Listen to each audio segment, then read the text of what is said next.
Alors c'était le deuxième jour de mise en garde à vue pour l'industriel Vincent Bolloré et 3 de ses collaborateurs. Et on vient d'apprendre qu'il a été donc déféré devant le juge. Donc on vient tout de suite de l'apprendre. Il était donc accusé, en tout cas on l'a mis en accusation pour avoir rendu des services aux chefs d'État guinéens et togolais Alpha Condé et Faure Gnassingbé via sa filiale spécialisée dans la communication Havas, qui aurait sous-facturé ses services dans le cadre de campagnes électorales. Donc Théophile, tu en as parlé ici sur le plateau hier et tu reviens pour évoquer les réactions que cette affaire suscite en Afrique. Oui, tout à fait, Dolores. Et on va commencer par une petite revue de presse. Alors non, je ne dirais pas, en ce moment où le média a acculé de toutes parts pour une autre affaire, que CNews, la chaîne d'info du groupe Vivendi, contrôlée par Bolloré et aussi diffusée en Afrique, est paradoxalement muette sur cette affaire Bolloré. Je ne le dirais pas. Bon, là, vous allez voir un tweet à ce sujet, mais il n'est pas de moi. Il est de Nicolas Vescovaci, co-auteur du livre Vincent Tout-Puissant, consacré justement à Bolloré. Et bon, voilà, c'est pas moi qui le dit, c'est un autre collègue. Ah bon, bref, c'est pour rigoler un peu, parce qu'il faut rigoler.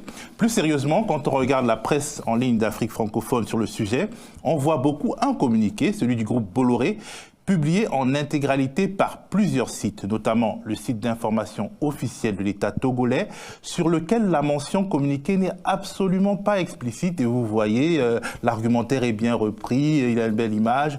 Le site guinéen Guinea Time reprend quant à lui une dépêche Reuters dans laquelle le gouvernement guinéen vient au secours de Bolloré en se défendant lui-même. La concession portuaire de Conakry a été, et je cite le gouvernement guinéen, accordée dans le strict respect des lois en vigueur et ces allégations n'ont aucun sens. En tout cas, c'est ce qu'on affirme dans l'entourage d'Alpha Condé. Bien entendu, ça ce sont les réactions côté pouvoir. Côté opposition et société civile, ce n'est pas la même tonalité comme tu peux t'en douter. Par exemple, le site Guinée Info Monde reprend des propos tenus au micro de RFI par le principal opposant guinéen, lui-même ancien dignitaire sous un régime autoritaire précédent.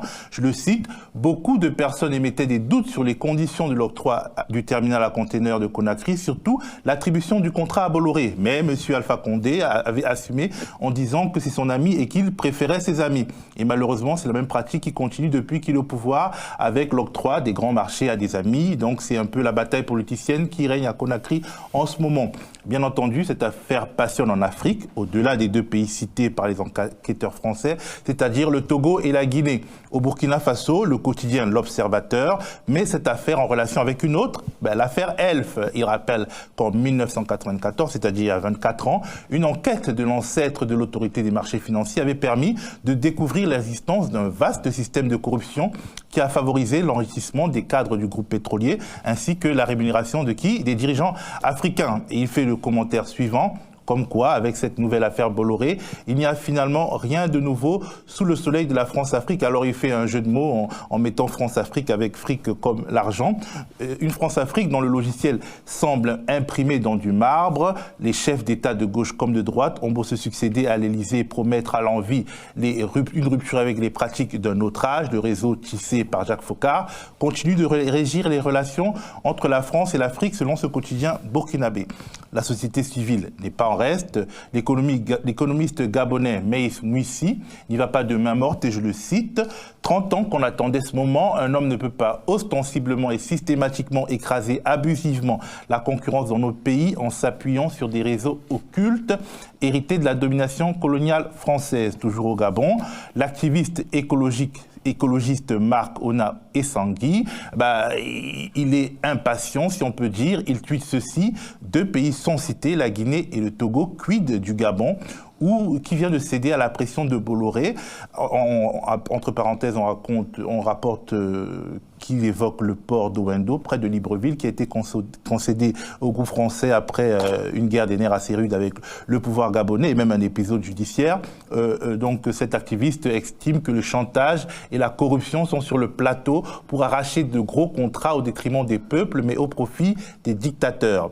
Alors pour finir cette petite revue, faisant parler Maître Michel Vouquin, cet avocat camerounais défend les victimes d'une catastrophe ferroviaire qui s'est déroulée sur les lignes de la Camrail, société d'État la société ferroviaire d'État qui avait été concédée à Bolloré en 1999. Comme quoi la pré-privatisation puis la privatisation des sociétés ferroviaires a commencé en France-Afrique avant d'arriver en France. Bref, cette catastrophe avait fait officiellement 79 morts et plus de 500 blessés. Son point de vue sur cette affaire Bolloré au parquet de Nanterre, il est assez particulier. On l'écoute. Je suis presque indifférent à ce qui se passe aujourd'hui parce que moi, j'ai personnellement, au lendemain de la catastrophe ferroviaire des ECA, au nom des familles des disparus, des blessés et même des décédés, déposé une plainte au parquet de Paris contre les agissements et les manquements du groupe Bolloré dans cette affaire, lesquels ont conduit à la catastrophe qui a fait des centaines de victimes. La plainte a finalement été transmise par le parquet de Paris au parquet de Nanterre qui a prononcé un non-lieu. Alors, moi, je pense qu'il ne faut pas que le parquet fasse deux poids, deux mesures. Autant ils ont pris la plainte des autres qui, soit dit en passant, doivent être des ressortissants français en compte, autant ils doivent prendre la plainte des Africains eux-mêmes qu'ils ont introduit contre les agissements de Bolloré en compte aussi. Parce que quand même, vous voyez, ça fait deux poids, deux mesures.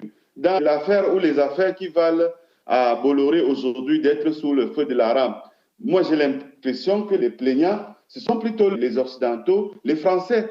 Alors, ils se plaignent, on ouvre une enquête, nous on se plaint, on n'ouvre pas d'enquête.